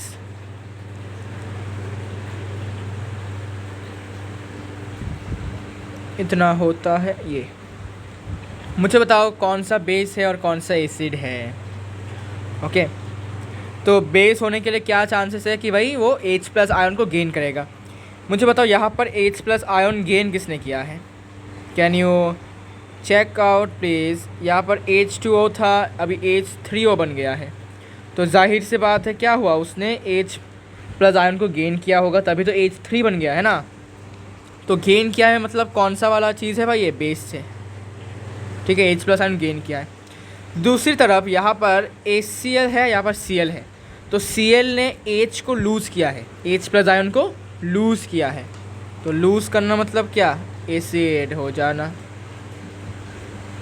okay, तो लूज़ किया है तो बन जाएगा अपना एसिड। यहाँ पर कॉन्जुगेट बेस कौन है, कॉन्जुगेट बेस है ये वाला एसिड, और कॉन्जुगेट एसिड कौन है, ये वाला बेस। और इसका जो नाम है, इसका नाम है हाइड्रोनियम आयन। हाइड्रोनियम आयन, ठीक है, इसका नाम है बेटा। ठीक है, हाइड्रोनियम आयन। ओके, और हाँ, कॉन्जुगेट बेस को शॉर्टकट में CB लिखा जाता है और कॉन्जुगेट एसिड को शॉर्टकट में CA लिखा जाता है। ठीक है, तो यहाँ पर अपना कॉन्जुगेट बेस है ये वाला और कॉन्जुगेट एसिड है ये वाला। ओके, कोई डाउट नहीं होना चाहिए। एक और एग्जांपल, एक और इक्वेशन देता हूँ आपको क्लियर करने के लिए। Suppose H2O plus NH3 gives, जब पानी में तुम इसको दोगे तब ये टूट कर NH4 रिएक्ट करेंगे, टूटेंगे, बहुत कुछ होगा उसके बीच में, और तुमको ये सब आयन तुमको मिलेगा। अब बताओ कौन सा बेस है, कौन सा क्या है, बताओ जल्दी बताओ। तुम क्लियरली देख पा रहे हो NH3 था, NH4 बन गया, क्या हुआ, gain of what, hydrogen ion. सही है नहीं, बताओ सही है या नहीं, बताओ। ऑब्वियसली गेन हुआ है यहाँ पर। किसका, हाइड्रोजन आयन का। तो गेन हुआ है मतलब क्या बन गया, गेन हुआ है मतलब बेस बन गया। ठीक है, अब हमें तो पहले से पता है भाई कि एमोनिया और एमोनियम दोनों बेस ही है। ठीक है, अच्छा लेकिन वाटर और OH के देखो,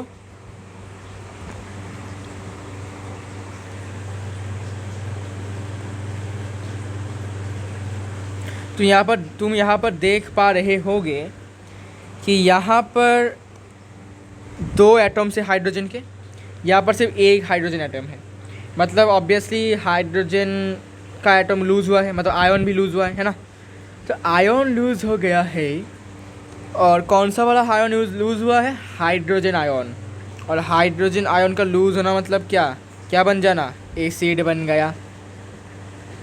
एसिड बन गया जी, हाइड्रोजन आयन को लूज़ किया। ओके, यहाँ पर ऑक्सीजन एक था, ओके नो प्रॉब्लम। लेकिन यहाँ पर हाइड्रोजन 2 थे, यहाँ पर हाइड्रोजन 1 है, मतलब लूज़ किया है हाइड्रोजन आयन को। ओके, अब तुम गौर से देखो, यहाँ पर H2O बेस बन गया था, यहाँ पर H2O एसिड बन गया।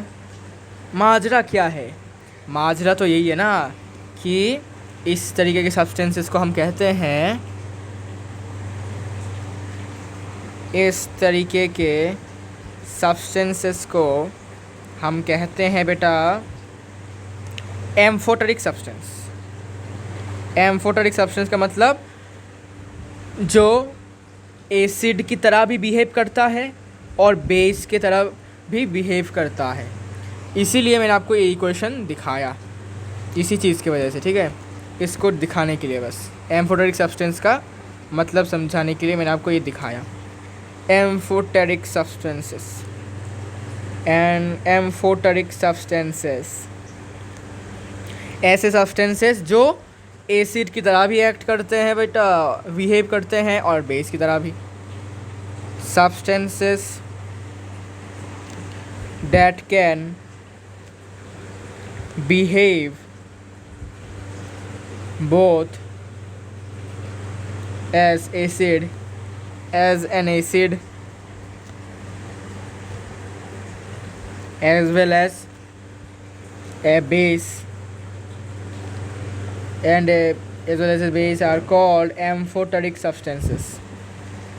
Amphoteric substances ऐसे सब्सटेंसेस जो एसिड की तरह भी एक्ट कर रहे हैं। देखो यहाँ पर एसिड की तरह एक्ट कर रहा है, यहाँ पर बेस की तरह एक्ट कर रहा है, यहाँ पर एसिड की तरह एक्ट कर रहा है, बिहेव कर रहा है। ऐसे सब्सटेंसेस को हम कहते हैं एम्फोटेरिक सब्सटेंस।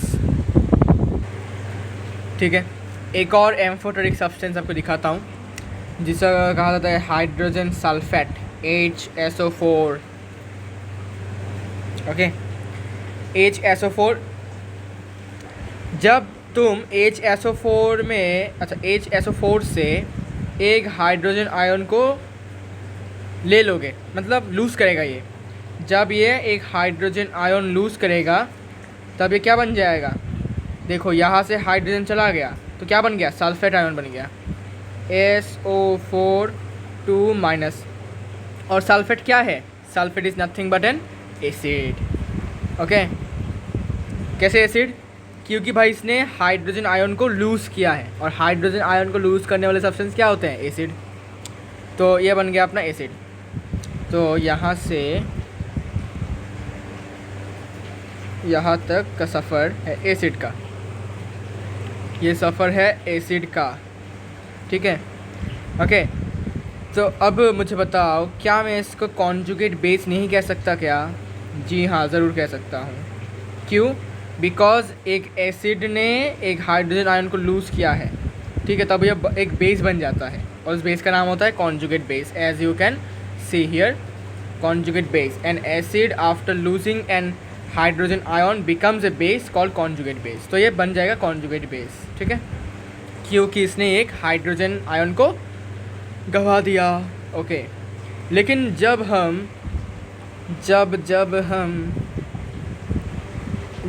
HSO4 एक हाइड्रोजन आयन को गेन करेगा, ठीक है। तब ये बन जाता है H2SO4, H2SO4, H2SO4। और H2SO4 जो है, ठीक है, ये जो है ये एक बेस बन जाता है, कॉन्जुगेट एसिड है ये, ठीक है। लेकिन according to this it is a base. क्यों बेस है? बिकॉज हाइड्रोजन आयन को गेन करने के बाद ये मिला है, और जब हाइड्रोजन आयन को गेन करने के बाद कुछ मिलता है तो उसको बेस कहा जाता है according to Lowry Bronsted concept. Substances that can accept hydrogen ions in aqua solution are called bases. Okay, accept या फिर गेन, ओके, एक्सेप्ट या फिर गेन। तो उसने हाइड्रोजन आयन को क्या किया है? गेन किया है। तो अब ये क्या बन गया? ये बन गया बेस, ठीक है। ये बेस नहीं बना, ये बेस बना है, ठीक है। इस केस में ये एसिड है, लेकिन इस केस में ये बेस है, दिस इज बेस, ओके। देखो थोड़ा सा इसको मैं कहाँ से लिखूँ, यहाँ से लिखता हूँ, ठीक है। इस केस में ये है अपना बेस, इस केस में ये बेस हो गया। कौन बेस हुआ है? बेस अपना ये हुआ है, ये नहीं, ये नहीं, ओके। बेस अपना ये हुआ है। किस केस में? इस वाले केस पर बेस हुआ है, और इस वाले केस पर ये क्या बन गया है? एसिड बन गया है, ये वाला, ठीक है। तो अब इसका हम क्या कहेंगे? इसको हम कहेंगे conjugate base, sorry conjugate acid, ठीक है। क्योंकि इसने अपना हाइड्रोजन आयन को गेन किया है, तो ये कॉन्जुगेट बेस बन गया। क्योंकि ये तो भाई एसिड ही है, सल्फ्यूरिक एसिड है ना। इसने क्या किया है? गेन किया है एक आयन को। क्या आयन है? हाइड्रोजन आयन को। और हाइड्रोजन आयन को गेन करने वालों को हम क्या कहते हैं? देखो, a base after accepting an hydrogen ion becomes an acid called conjugate acid, okay. This is a conjugate acid, okay. क्योंकि इसने हाइड्रोजन आयन को गेन किया है, एक्सेप्ट किया है, कुछ भी कह सकते हो, ओके। तो इसमें और मैं डीप नहीं जाने वाला भाई, बहुत हो गया। आपका प्रॉब्लम हो सकता है अगर मैं और ज़्यादा डीप में जाता हूँ, तो इसके बारे में इतना लगे काफ़ी है, और कुछ नहीं चाहिए इसके बाद कुछ और लेविस कॉन्सेप्ट, इसके बारे में थोड़ा सा मैं आपको दिखा देता हूँ क्या है ये। थोड़ा सा एकदम 1 सेकंड लगेगा, सॉरी 1 सेकंड नहीं, 1 लाइन लगेगा। लेविस कॉन्सेप्ट अभी नहीं है, समझाना नहीं पड़ेगा इसको, थोड़ा सा दिखा देता हूँ। According to Lewis concept acids किसे कहा जाता है? According to Lewis concept acid मतलब ऐसे substances that donate electrons, substances that donate electrons, sorry accept electrons, और सॉरी एक्सेप्ट बेस डोनेट करते हैं, accept electrons in an aqueous solution,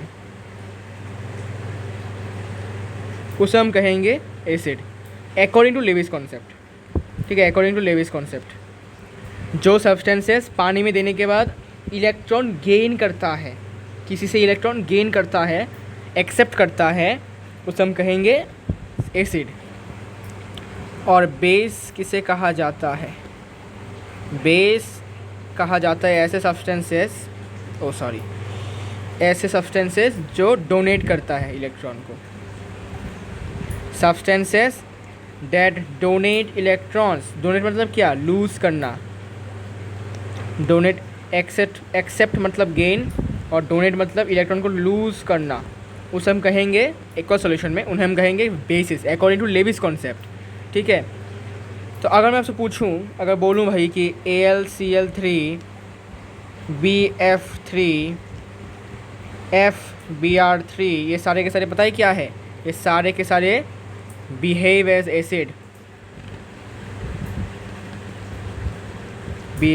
acid, मतलब कि भाई इन्होंने क्या किया है? अपना जो इलेक्ट्रॉन है गेन किया है, इलेक्ट्रॉन गेन किया है या फिर एक्सेप्ट किया है, ओके। देखने से आपको लगेगा नहीं कि भाई ये एसिड है, ये एसिड है, ये एसिड है, देखने से लगेगा नहीं, लेकिन एक्चुअली में ये सब एसिड है, they are actually acids, okay. तो इसके बारे में और हम बात नहीं करेंगे, बिकॉज ये ज़रूरत नहीं है, बहुत हाई स्टैंडर्ड की बात है ये। Now we are going to talk about reaction of acids and bases. Very important topic of this chapter. Reactions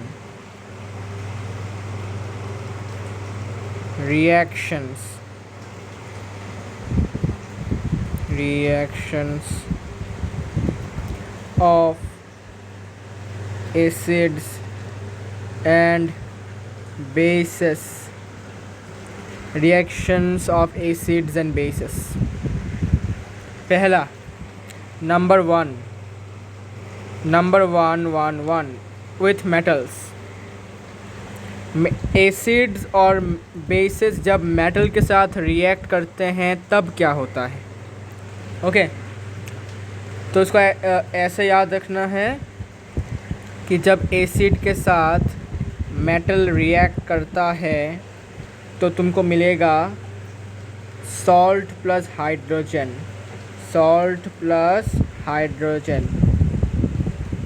okay ऐसे याद रखना है सॉल्ट प्लस हाइड्रोजन. जब एसिड और मेटल रिएक्ट करते हैं तो प्रोडक्ट के तौर में क्या निकलता है? सॉल्ट और हाइड्रोजन गैस. एग्जाम्पल के बिना तो समझ में आएगा नहीं. एग्जाम्पल, एक एसिड लेता हूँ H2SO4 डाइल्यूट. ओके डाइल्यूट अगर नहीं हुआ तो कुछ और रिएक्शन हो जाएगा. एक मेटल बोलो, जिंक ले लेता हूँ. ठीक है, जिंक रिएक्ट करने के बाद सिंपली सॉल्ट होगा ZnSO4 plus hydrogen gas evolve होगा. ओके हाइड्रोजन गैस इवॉल्व होगा तो सिंपली क्या हुआ? Zn जो था उसने हाइड्रोजन को अपने जगह से हटा दिया. हटाने के बाद वो खुद सल्फेट के साथ बैठ गया और जो बनेगा वो सॉल्ट बनेगा. ओके इसके बाद कार्बोनिक एसिड लेता हूँ सपोज़ H2CO3 डाइल्यूट वाला. जब इसमें हम मैंगनीस Mn ऐड करेंगे तो बन जाएगा manganese carbonate plus hydrogen gas निकलेगा. ओके एक और एग्जांपल लेता हूँ suppose acetic acid CH3COOH acetic acid dilute वाला प्लस कैल्शियम. रिएक्ट करने के बाद क्या होगा? CH3COO whole twice Ca plus H2. अभी इसका मतलब क्या है भाई? ये कैसे आ गया? होल ट्वाइस कैसे आया है ना? हमें कैसे लिखना था? हमें इसको ऐसे लिखना था है ना, Ca होल CH3COO होल 2. लेकिन सिर्फ और सिर्फ ऐसे एसिड के केसेस में ही, ठीक है, इस एसिटिक एसिड के केस में ही हमें इस जो एसिडिक पार्ट है उसको हमें फर्स्ट में रखना है, फिर मेटल को पार्ट में लिखना है. ठीक है, ये 2 को इधर आ जाएगा 2 और Ca तो है ही है ना. तो रिमेंबर मैंने आपको एक चार्ट दिया था, ऑक्सीडेशन नंबर चार्ट. वहाँ पर वैलेंसी ऑफ एसीटेट था, इसको हम कहते हैं एसीटेट. इसका वैलेंसी होता है -1 या फिर 1-. ओके जब भी लिखा जाएगा ऐसे लिखा जाएगा. ओके तो इसका दो नाम है भाई. इसको कहा जाता है कभी कभी कैल्शियम एसीटेट या फिर calcium इथेनॉएट.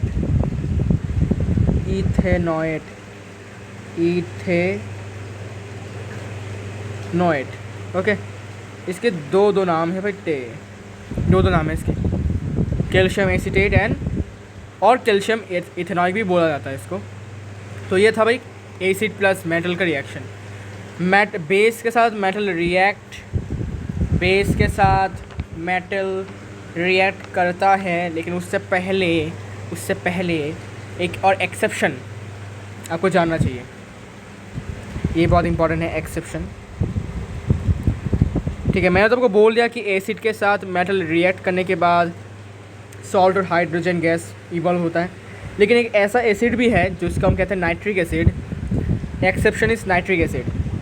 HNO3 dilute plus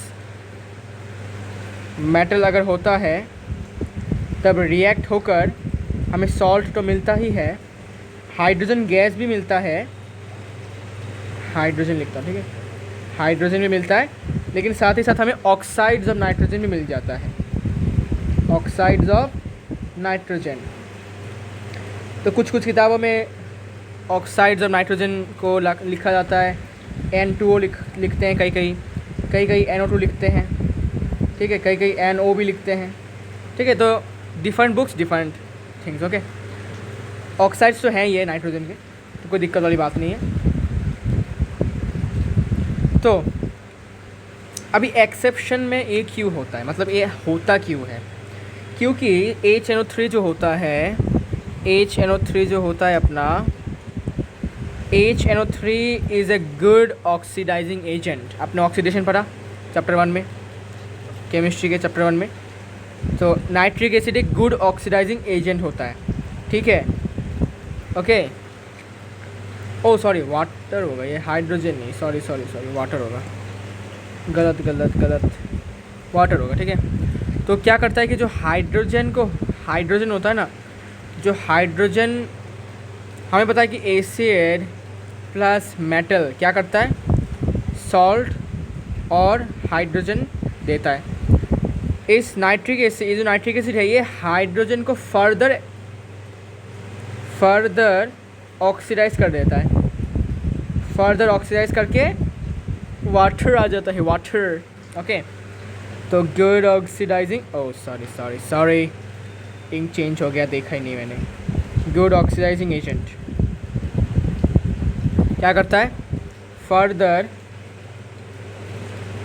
oxidises the H2, ठीक है, समझ में आया। H2 को फर्दर ऑक्सीडाइज करके वाटर बना देता है, वाटर। तो रीज़न ये है कि भाई वो गुड ऑक्सीडाइजिंग एजेंट है, इसलिए ऐसा होता है। तो एक एग्जांपल लेता हूँ, समझ में आ जाएगा। Suppose zinc plus HNO3, nitric acid dilute वाला होगा, याद रखो, डाइल्यूट लिखने की ज़रूरत नहीं है यहाँ पर। अच्छा लिख देता हूँ, ठीक है, लिख दो, याद रहेगा आपको कि डाइल्यूट होता है।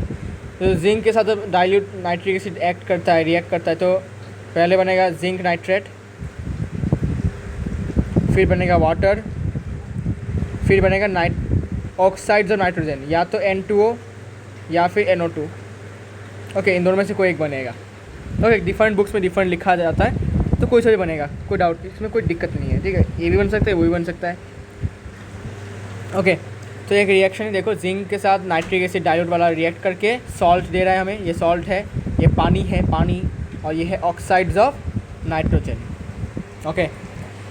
नाउ इसका भी एक क्या बोलते हैं उसको, एक्सेप्शन है। तो एक और इन्फॉर्मेशन यहाँ पर लिख के रख सकते हो, nitric acid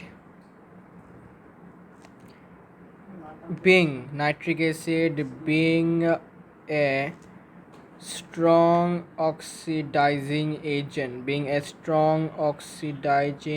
agent oxidizes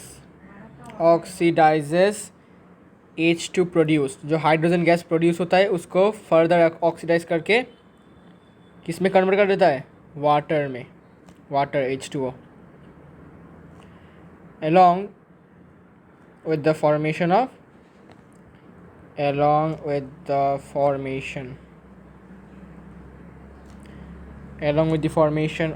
an oxide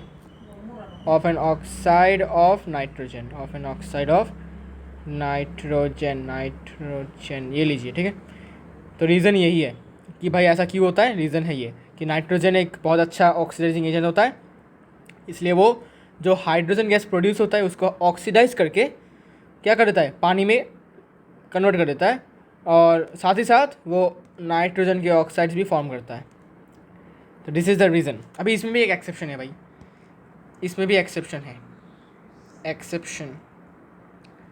nitric acid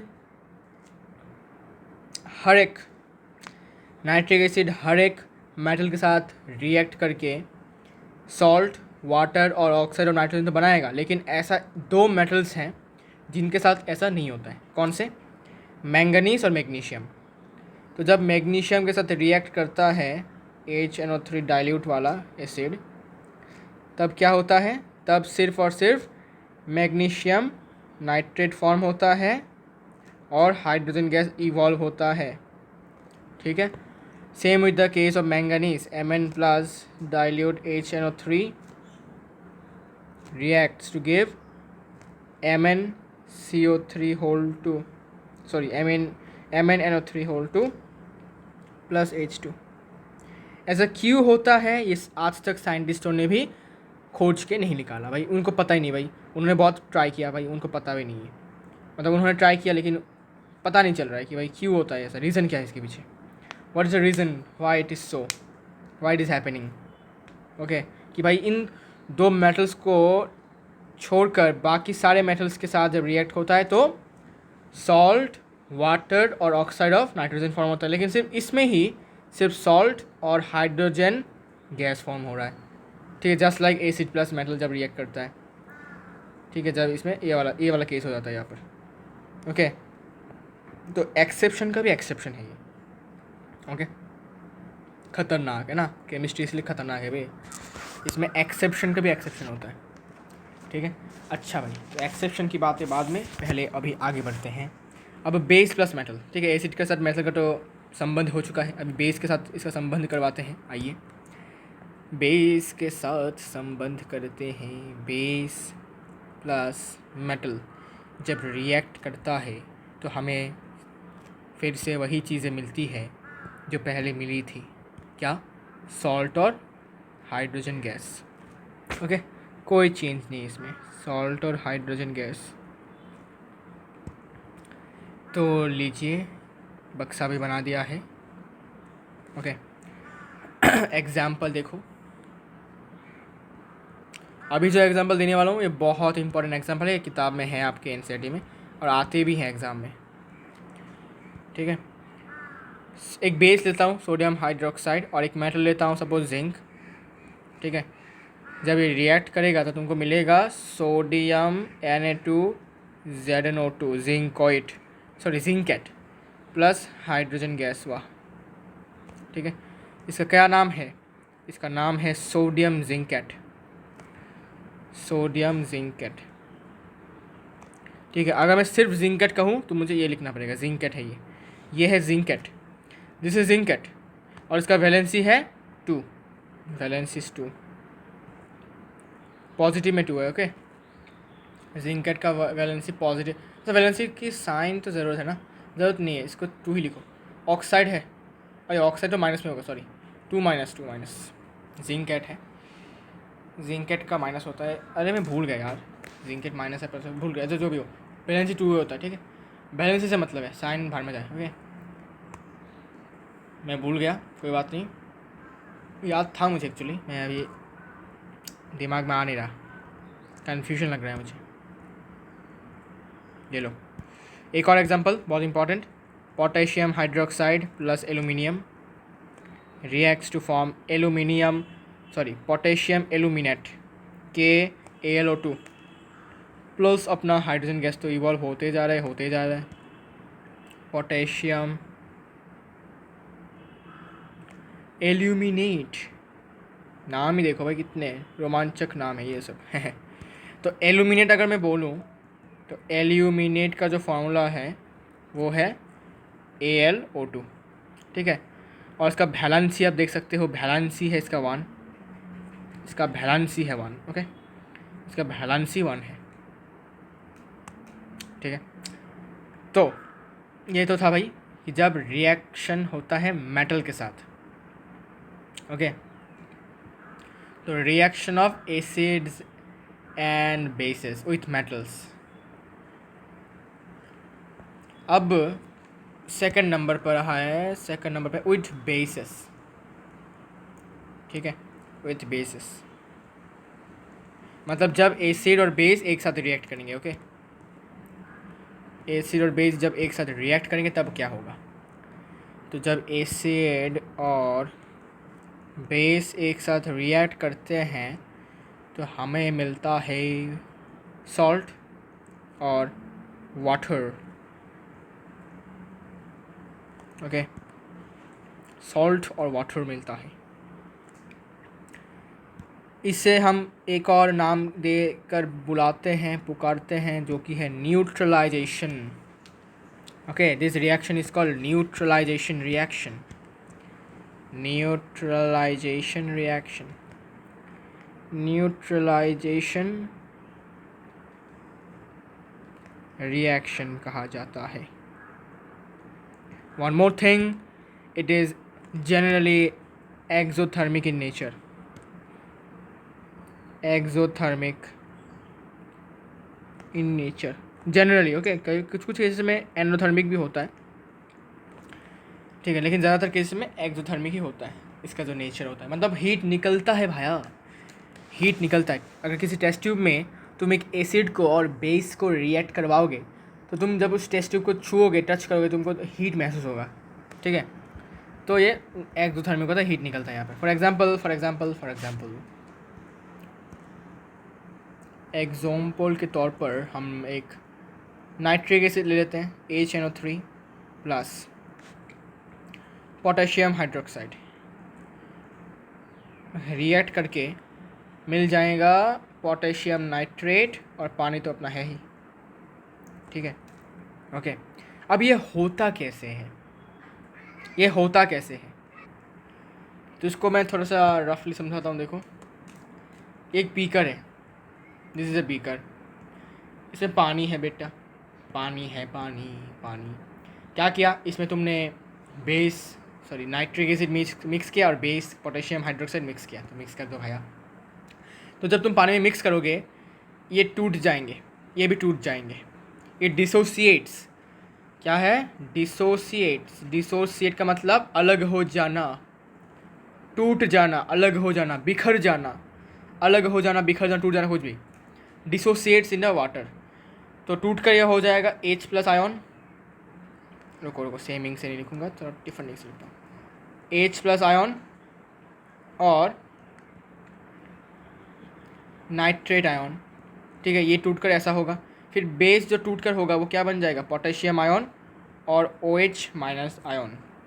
okay, now check out very very important thing, जो मेन न्यूट्रलाइजेशन रिएक्शन है वो हाइड्रोक्साइड आयन और हाइड्रोजन आयन के बीच में होता है, ठीक है। इनका रिएक्शन होकर ही इनका एक बॉन्ड बनता है। देखो, तुम गौर से देखो, इसका चार्ज पॉजिटिव है, इसका चार्ज नेगेटिव है। हमें पता है कि opposite charges attract each other, तो पॉजिटिव को नेगेटिव अट्रैक्ट करेगा, तो ये बन जाएगा H+ के साथ OH- अट्रैक्ट होकर हमें मिल जाएगा वाटर, पानी मिल जाएगा। और ये जो रिएक्शन है, this is the only main neutralization reaction. यही वो न्यूट्रलाइजेशन रिएक्शन है, मेन वाला। और जो बाकी का होता है वो दिखावा होता है, बस थोड़ा सा घुल मिल हो जाता है। देखो क्या, अभी बाकी का जो होता है वो ये भी पॉजिटिवली चार्ज है, नेगेटिवली चार्ज है, दोनों अट्रैक्ट करेंगे ईच अदर को, एक दूसरे को अट्रैक्ट करके ये बिल मिल जाएगा तुमको, ये बन जाएगा, ठीक है, पोटेशियम नाइट्रेट बन जाएगा। तो लेकिन मेन जो अपना न्यूट्रलाइजेशन रिएक्शन है वो इन दोनों के बीच में होता है, हाइड्रोजन आयन और OH- आयन, मतलब hydroxide ion, always, okay, always इनके बीच में होता है मेन रिएक्शन, ठीक है। तो ऐसा होता है भाई न्यूट्रलाइजेशन रिएक्शन। पानी में दिया, पानी में देने के बाद ऐसा कुछ हुआ, होने के बाद बस positive charge opposite charges attract each other, यही होता है बस यहाँ पर। ओके, तो हाइड्रोजन प्लस था, NO3 माइनस था, पोटेशियम प्लस था, OH- था, फिर यहाँ पर प्लस माइनस, यहाँ पर प्लस, यहाँ पर माइनस, ओके, प्लस माइनस हो गया, ओके। तो अब मैं बता देता हूँ कौन सा मेन है। H+ प्लस OH- जब एक साथ आ जाते हैं तो हमें मिलता है H2O, जो कि है water, and this is nothing but the main neutralization reaction taking place.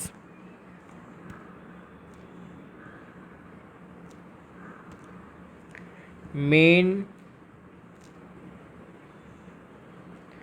Neutralisation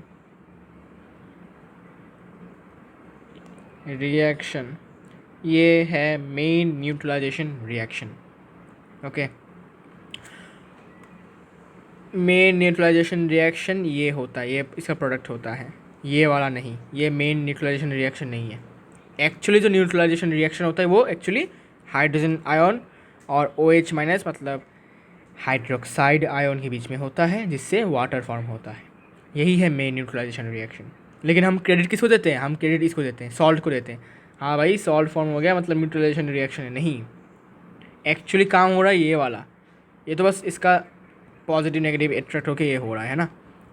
तो हमें क्रेडिट इसको नहीं देना है, हमें क्रेडिट इसको देना है।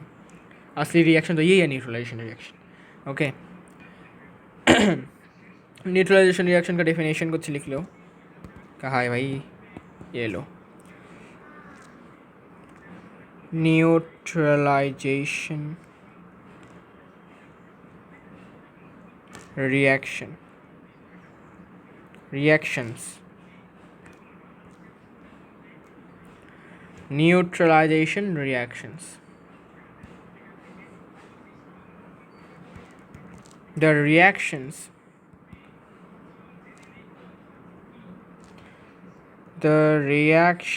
in which 1 gram equivalent of an acid is completely neutralized by a base, or vice versa, to form salt and water.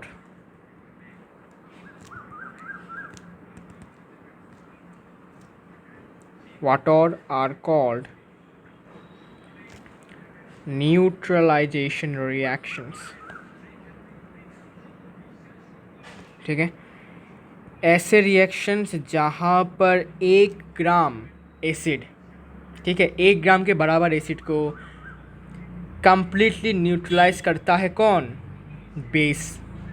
या फिर 1 ग्राम बराबर बेस को कंप्लीटली न्यूट्रलाइज करता है एसिड। उस टाइप के रिएक्शंस को हम कहते हैं neutralization reactions. Okay, vice versa का मतलब होता है कि भाई 1 ग्राम इक्विवेलेंट, यहाँ पर एसिड की जगह पर बेस भी होगा। ठीक है, ओके, एग्जाम्पल लिखते हैं। एग्जाम्पल्स जैसे कि acetic acid, sorry lactic acid लिख दिया, acetic acid plus iron hydroxide reacts to form CH3COOFE, ferrous acetate. इसका नाम है फेरस एसीटेट। और क्या बनेगा? और फॉर्म होगा अपना H2O, पानी। This is nothing but iron acetate भी कह सकते हो, लेकिन स्पेसिफिकली इसको कहा जाता है फेरस एसीटेट। ठीक है, जैसे कि हमको मैंने बोला ही था, एसीटेट के फॉर्म में हमेशा एसिटिक पार्ट को सामने लिखा जाता है और आयरन के पार्ट को पीछे, मतलब मेटल के पार्ट को, आयरन के पार्ट को नहीं, मेटल के पार्ट को। ठीक है, इन केस ऑफ एसीटेट। एक और एग्जांपल, H2SO4 पोलास, एमोनियम हाइड्रोक्साइड एक बेस है, रिएक्ट करके देता है हमें NH4 होल टू SO4 मतलब सल्फेट, एमोनियम सल्फेट, और पानी तो हमारा है ही। ठीक है, एमोनियम सल्फेट और ये है अपना पानी। ओके, ठीक है। नाउ ये तो था भाई एसिड्स के साथ रिएक्शन जब होता है। बेस का। अब जब मेटल ऑक्साइड्स के साथ रिएक्शन होता है तब क्या होता है? मेटल ऑक्साइड्स, नंबर 3 पॉइंट, जब मेटल ऑक्साइड के साथ रिएक्शन होगा तब क्या होगा?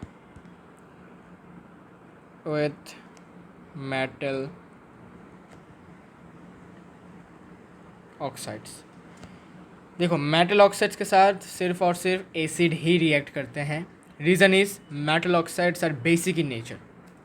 तो भाई मुझे बताओ, बेस के साथ बेस तो रिएक्ट नहीं करेगा ना, बेस के साथ बेस तो रिएक्ट नहीं करेगा ना, एसिड के साथ बेस तो रिएक्ट करेगा ना।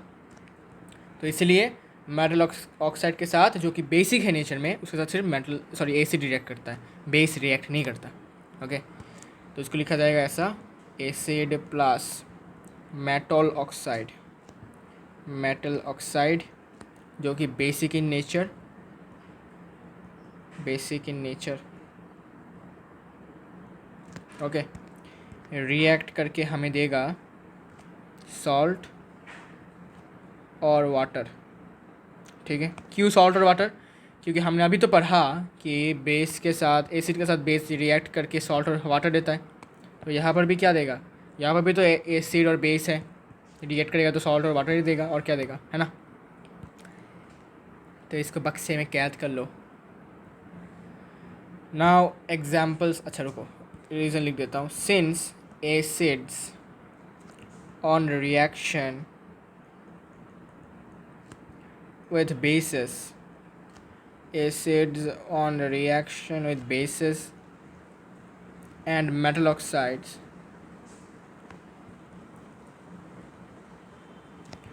produce salt and water. So it means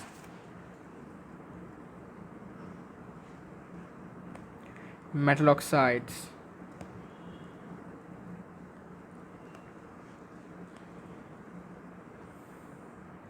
are basic in nature. तो साइंटिस्टों को पता कैसे चला, है ना, कि भाई ये ऐसा है वैसा है कैसा है, ये दोनों मेटल ऑक्साइड बेसिक कैसे है। देखो, तो उन्होंने जब देखा कि एसिड के साथ जब बेस रिएक्ट करता है तो सॉल्ट और वाटर आता है, नाइस, ओके, ये तो समझ में आता है। लेकिन एसिड के साथ मेटल ऑक्साइड रिएक्ट करके भी सॉल्ट और वाटर आना, इसका इनडायरेक्ट मतलब ये है कि भाई ये बेस होना पड़ेगा इसको, मेटल ऑक्साइड को। ठीक है ना, ये जब तक बेस नहीं होगा तब तक ये प्रोडक्ट सेम कैसे हैं? इसका मतलब ऑब्वियसली मेटल ऑक्साइड हमारा बेसिक इन नेचर है, तभी जाकर प्रोडक्ट्स जो हैं वो सेम आए। ओके, इसीलिए यहाँ से हम कंक्लूड कर सकते हैं metal oxides are basic in nature. अभी एग्जाम्पल देखते हैं। एसिड है suppose carbonic acid plus metal oxide है सपोज मैग्नीशियम ऑक्साइड, रिएक्ट करेगा तो क्या फॉर्म करेगा? मैग्नीशियम कार्बोनेट प्लस वाटर तो है ही अपना H2O। ओके, फिर phosphoric acid H3PO4 plus lead oxide reacts to form lead phosphate Pb3PO4 whole 2, lead phosphate plus H2O। Okay, lead phosphate plus PO4 whole 2, balance ही सीखना पड़ेगा आपको, नहीं तो प्रॉब्लम होगा। फिर nitric acid plus sodium oxide gives, nitric acid plus sodium oxide gives sodium nitrate, ओ नहीं होगा, प्लस H2। ओके, तो ये कुछ एग्जाम्पल्स हैं of acid reacting with metal oxides. ठीक है, इसके बाद क्या आता है देख लेते हैं। इसके बाद आता है रिएक्शन।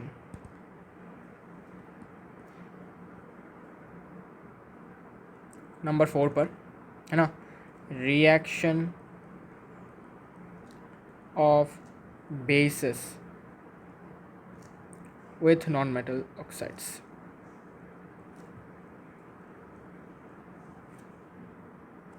एक्चुअली इतना बड़ा लिखने की ज़रूरत नहीं है। रिएक्शन विथ, सिर्फ विथ लिखो, with non metal oxides,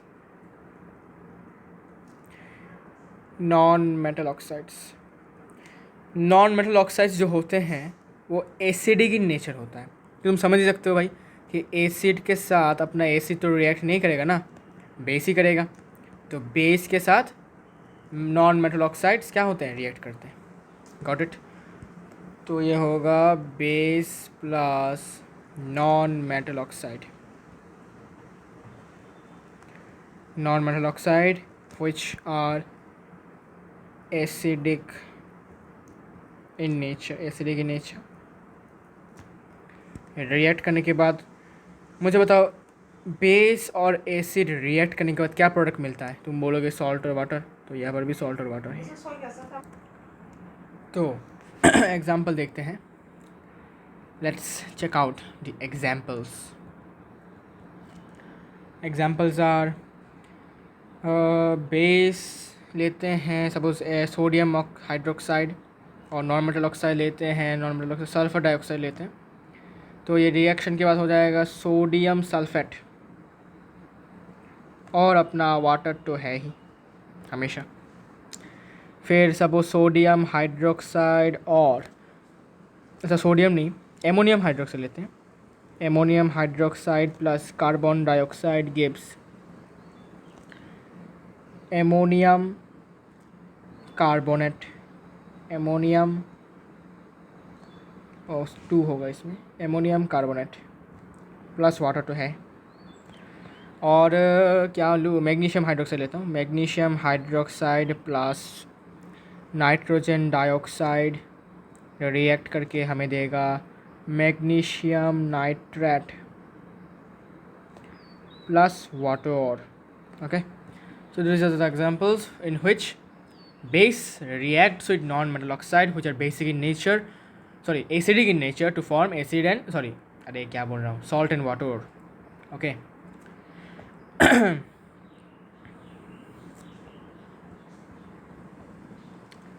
Now reaction with metal carbonates and bicarbonates, ये नंबर 5 पॉइंट है।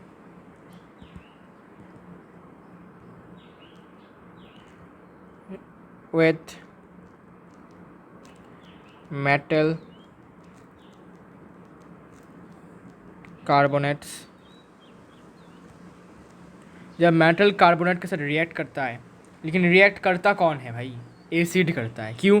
बिकॉज मेटल कार्बोनेट जो है अपना वो बेसिक होता है नेचर में। Okay, they are basic in nature, that's why only acid reacts with metal carbonates and bicarbonates. तो बेटे इसका जो होगा वो होगा एसिड प्लस मेटल कार्बोनेट।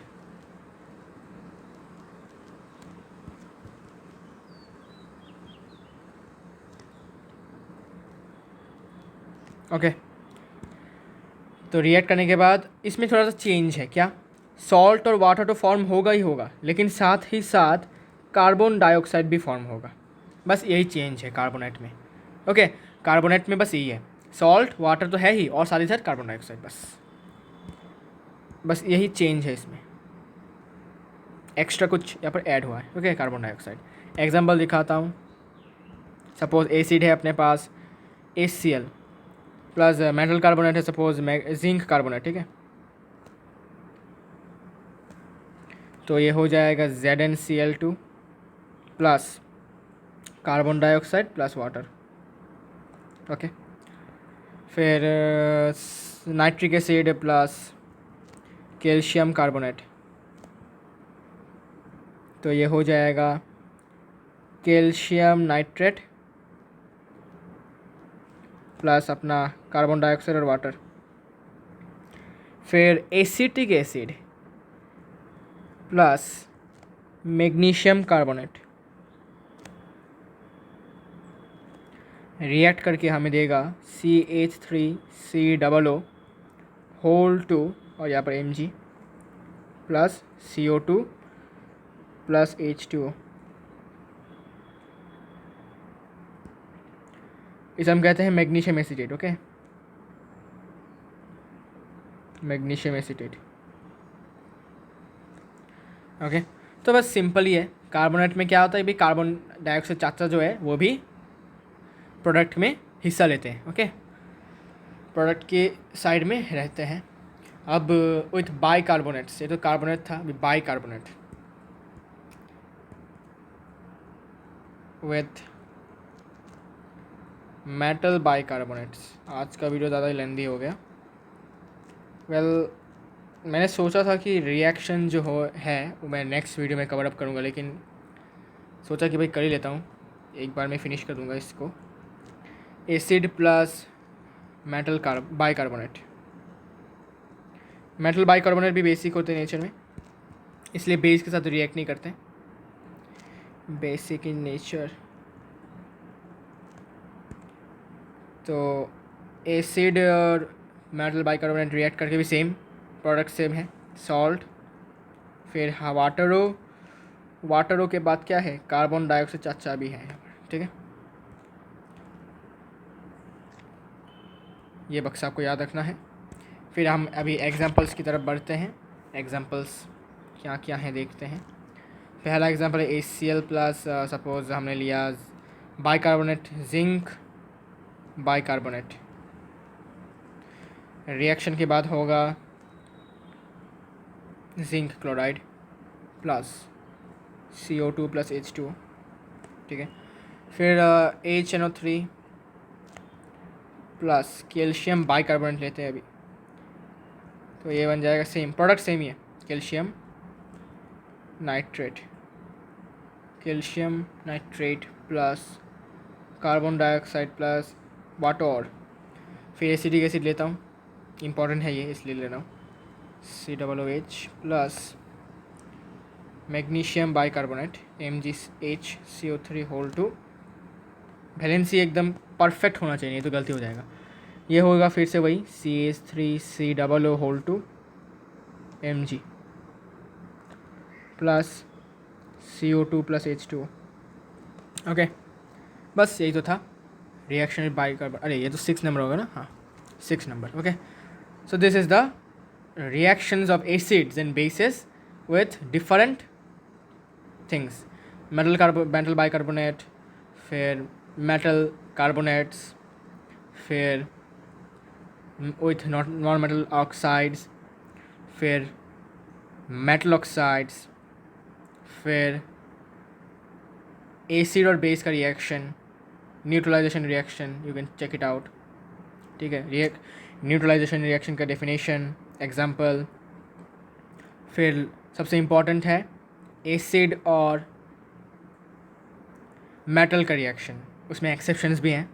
ठीक है, you can check it out. मैं वैसे स्क्रॉल कर रहा हूँ, ये वाला एक्सेप्शन वाला पार्ट ये लो। ठीक है, तो ये बहुत इम्पॉर्टेंट है। और फिर हमने क्या पढ़ा था भाई, हाँ भाई ये amphoteric substance, conjugate gate, okay, conjugate acid, okay okay, Arrhenius concept, Lowry Bronsted concept, इसके अनुसार ये वाला पार्ट जो है आप स्किप कर सकते हो, इस वाले पार्ट को यू कैन स्किप इट, ये ज़रूरत नहीं है भाई। क्यू बेस है, क्यू ये बस थोड़ा सा समझाया मैंने एक्स्ट्रा। ठीक है, it doesn't matter if you skip it. Okay, it doesn't matter if you skip it. अब मैं थोड़ा सा एक्स्ट्रा और कुछ दे देता हूँ भाई, वो है कि name of some few acids and bases. Few acids जो आपको याद रखने हैं, ज़रूरत पड़ेगी ये सब। हाइड्रोब्रोमिक एसिड, फॉर्मूला है HBr। जब पानी में तुम डालोगे, डिज़ोल्व करोगे, तब ये टूट जाएगा, डिसोसिएट होकर H प्लस आयोन और Br माइनस आयोन में बिखर जाएगा, डिसोसिएट करेगा। ठीक है, फिर नंबर 2 सल्फ्यूरिक एसिड। फॉर्मूला क्या है पता है आपको, H2SO4। ठीक है, जब पानी में दोगे तब ये टूट कर 2 molecules of H plus ions and sulphate ion तुमको देगा। ओके, और इसके बाद नाइट्रिक एसिड, फॉर्मूला HNO3, पानी में मिलाओगे टूटकर H+ आयन देगा और नाइट्रेट आयन देगा। फिर हाइड्रोक्लोरिक एसिड, हमारे जो पेट में है हाइड्रोक्लोरिक एसिड, जब इसका फॉर्मूला है HCl, जब ये तुम पानी में मिक्स करोगे एक्वा सोल्यूशन लोगे इसका, तब ये टूट कर H+ आयन देगा और Cl- आयन देगा। ठीक है, फिर hydro iodic acid,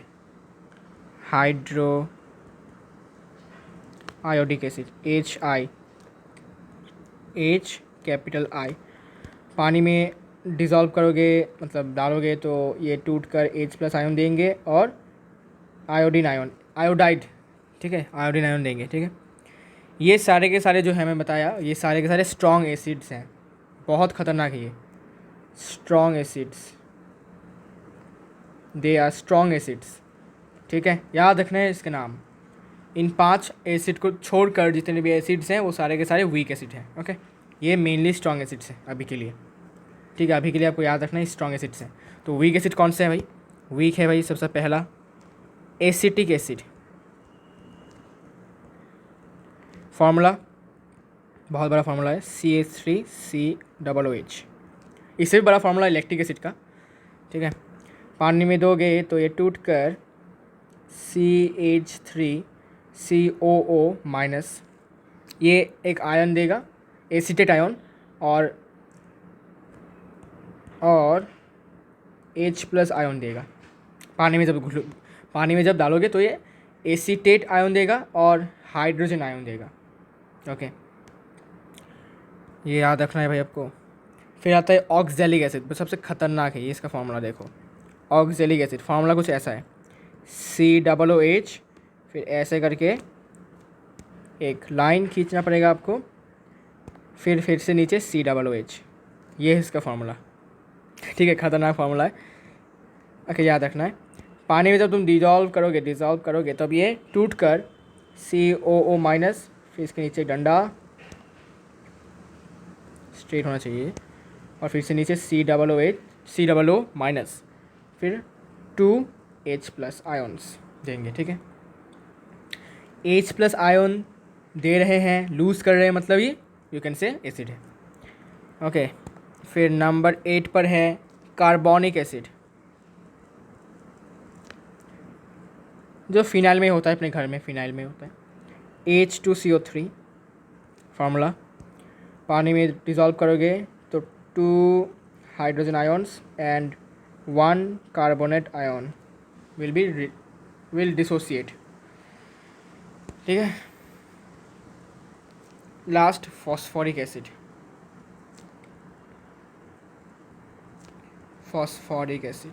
formula is H3PO4 और इसका जो पानी में देने के बाद ये टूट कर 3H+ आयन्स देगा और 1 फॉस्फेट का आयन देगा। ठीक है, और अभी जितने भी हमने एसिड्स पढ़े हैं वो है वीक एसिड्स, इतना ज़्यादा पावरफुल नहीं है, ये वीक है। इसका इनमें हाइड्रोजन आयन का concentration is less. Now we are going to talk about some basis.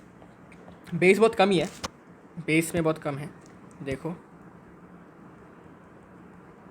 ये मैं क्यों बता रहा हूँ, ये आपको बाद में पता चलेगा भाई कि स्ट्रॉन्ग एसिड्स और स्ट्रॉन्ग बेस क्यों मैं आपको रटवा रहा हूँ, ये आपको बाद में इसका इंपॉर्टेंस पता चलेगा। देखो, पहला है सोडियम हाइड्रोक्साइड,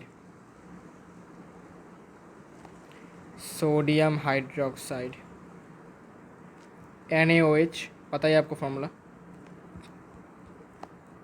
फिर पोटेशियम हाइड्रोक्साइड, इसका फॉर्मूला है KOH, पता है आपको।